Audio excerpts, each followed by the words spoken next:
Ustadz sholat, apa hukumnya sholat di WC? Kamu mau ngejek saya? Saya bilang. Rupanya dia kerja di luar negeri, tempat non muslim.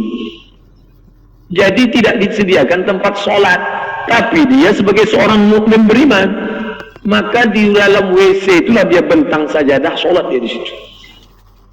Jadi saya bilang ini darurat tingkat tinggi, karena daripada kau tak sholat sama sekali, ini jadi ternyata ada saudara-saudara kita yang mengais rezeki di negeri orang, padahal negeri ini gemah ripah, lo jenawi, tongkat dan batu jadi tanaman, untayan zamrud, katulistiwa. Tapi dia mesti mencari rezeki jauh dan sholat. Ustaz Somad, apa hukumnya mencuci babi setiap hari? Ada saudara kita kerjanya mencuci babi, tiap hari mencuci babi. Menangis saya menjawab WA dia itu, kau cari tanah, masukkan ke botol, kau goncang dengan air. Kalau kau mau sholat, kau basuh dulu tanganmu 6 kali pakai air bersih, 1 kali pakai air tanah. Mencari sesuap nasi dengan mencuci babi tiap hari. Di mana negaranya? Tak boleh saya sebut. Sedangkan tak saya sebut aja diusirnya saya dari situ.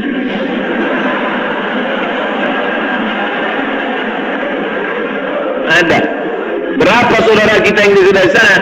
265.000 saudara senegara kita, darahnya darah sama kita, sama-sama seagama dengan kita, mengkais rezeki di sana. Tak bisa. Sampai ketika saya pulang di pesawat, duduk di sebelah saya, menangis dia. Ustaz, tolonglah Ustaz himbau negeri pemerintah kita supaya jangan lagi mengirim begitu susahnya. Saya bilang nggak bisa. Kenapa? Pengaturan. Tidak ada negara miskin di dunia ini. Tidak ada negara miskin. Yang ada adalah negara yang salah menggunakan sumber daya alamnya. Bapak Ibu ada di sini dengan rezeki yang halal, bekerja begitu indah, ada tempat ibadah, Masya Allah, Tabarakallah.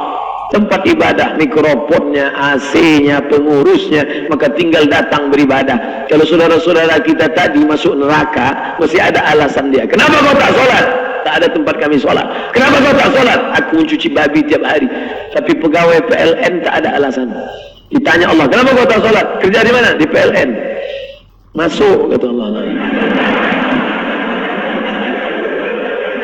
Jadi kenikmatan yang paling indah adalah ketika kita bekerja, sholatnya dijaga, puasanya, PLN ini puasanya yang tak dijaga, sholatnya terjaga, masjid didirikan, zakatnya terjaga, disalurkan, dan saya termasuk yang menyalurkan zakatnya. Haji umrohnya, terserahlah yang mau daftar sama saya nanti 2019 Januari, umroh akbar insyaallah, semuanya terjaga insyaallah.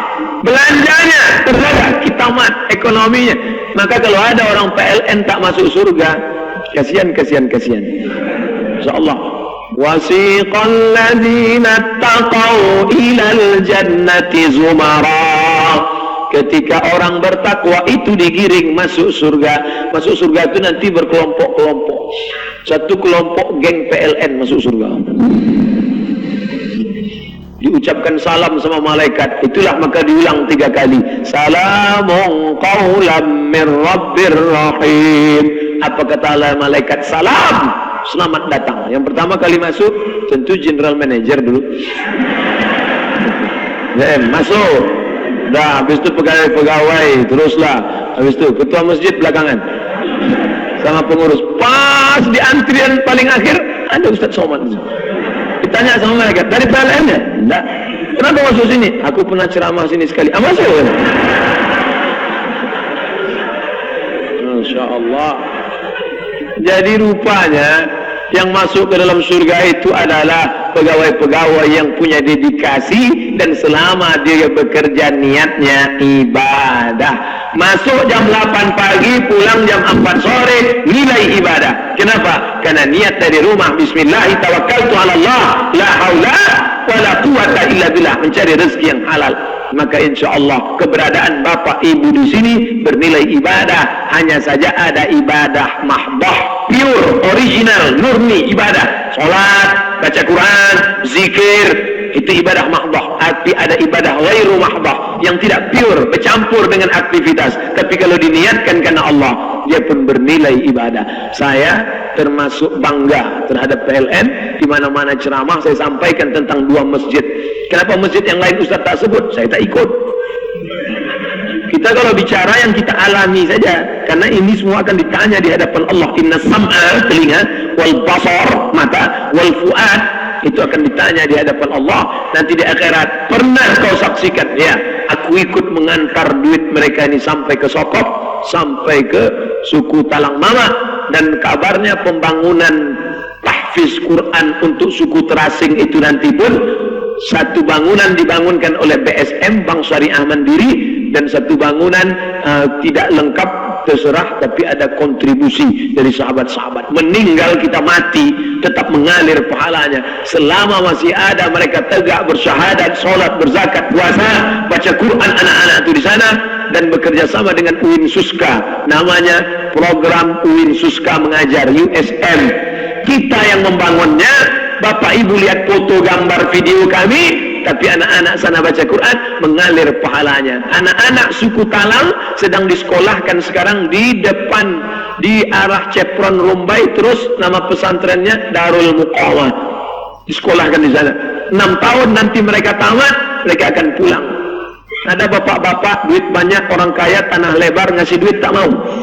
Saya tidak mau kasih duit, anak ini saya sekolahkan aja, gratis, free semua. Nanti setelah tamat balik dia ke kampung halamannya. Pas saya sedang makan di rumah Pak Gubernur, jumpa rektor sekolah tinggi ilmu kesehatan, Ustaz Somad. Ya, saya lihat video Ustaz di suku pedalaman. Ya, anak-anaknya ada yang bisa sekolah perawat. Ada Pak, kirim 2 orang gratis sampai tamat.